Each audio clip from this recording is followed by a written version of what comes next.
Hello everyone, and welcome to another development update for Shadow Heroes Vengeance in Flames. You get behind the scenes access to all the things we're currently working on the game. So yesterday we started doing a bit of the skeleton framework for all of our different menus that are going to be going inside of the game. Alex kind of been taking care of that. Me, I was working on creating the different particle effects inside of the game, kind of getting some of the ones up for the different movesets.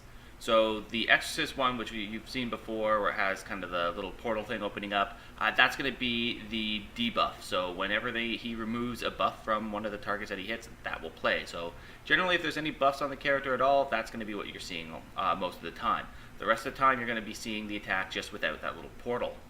But I also set up kind of a preliminary version of the Hunter's Mark for Death ability. So the Mark for Death ability, what it does is it allows the Hunter to select a target and mark it for death, and that's going to reduce its armor by 75%. So a huge amount of armor being reduced there. And it's meant to kind of be an anti-tanky kind of ability. And it's only going to last for about 5 seconds, and then the ability kind of wears off. But it was actually pretty simple to throw together so far, and I'm going to kind of show you what it was kind of in the process. So this is the base texture, and it's literally just a shape, a ring that goes around, a couple little rings going in to make it kind of look like a target, and then we have our Hendricken font here, and this actually spells out hunt inside of it. And this is kind of a little notice part for where it's going to be pointing to. And that's it. That's the whole thing. That's the base texture, the majority of the entire particle effect. So throwing it into a material, it's set up very simply. We have our texture. It's plugged into our multiply by our particle color, so we can tint it to whatever color we want. And the way this works is the areas that are white end up getting tinted more than the areas that are black. The way that color math works is white is 1 and black is 0.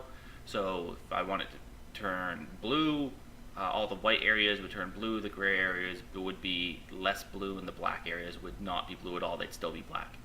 Because 0 times 0, 0, 255, that's still going to end up being 0, no matter what.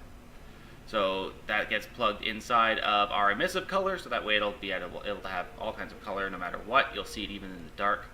And the particle color also has its alpha plugged into a multiply that goes to our texture samples alpha, which means I'll be able to control inside of the particle effects, I'll be able to control the opacity of it as well. So I'm going to be able to make it fade out, which is exactly what I do.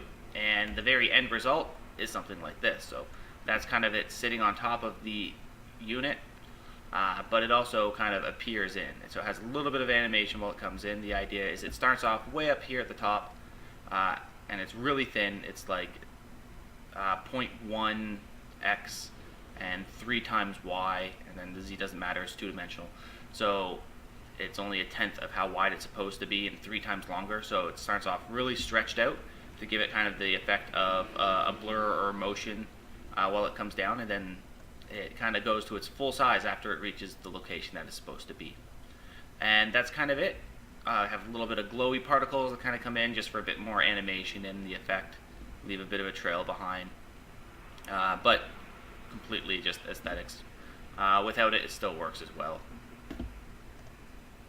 It just looks like that, that's all. I think it looks better with the particles floating around a little bit as well, so they're just going to stay like that.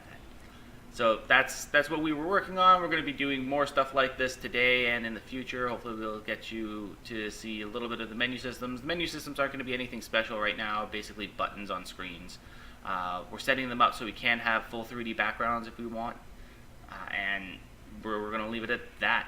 But we are kind of making our strides towards having our playable multiplayer alpha, and these are all things that are going to be required for it. Whether they're just simplistic little placeholder particles, this one might change a little bit in the future. I'm probably going to start hating it the more that I look at it, and it still needs to be tested inside the game with the programming, making sure everything actually is going proper with it, making sure that it's going to have the proper offsets for units, and make it reasonable to understand who this is being applied to. So there's lots of stuff to test for it still as it is. But it's a good starting point. So we got a lot more of them to do as we move forward. And yeah, that's it. So tell me what you guys think. Let us know anything that you think we could improve on, and we'll try our very best to do that. Remember that we have Indie Game of the Year going up on IndieDB. There's a link inside of the, I guess just below the video. You can click on that. Just go vote for our game. It'll be great. We'd really appreciate it. You can follow us on Facebook and Twitter as well. We're putting stuff up all the time.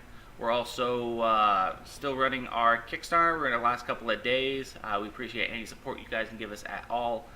It's all very, very appreciated. And yeah, thank you so much for taking the time to kind of listen to me ramble on for a little bit. And I'll see you guys next time.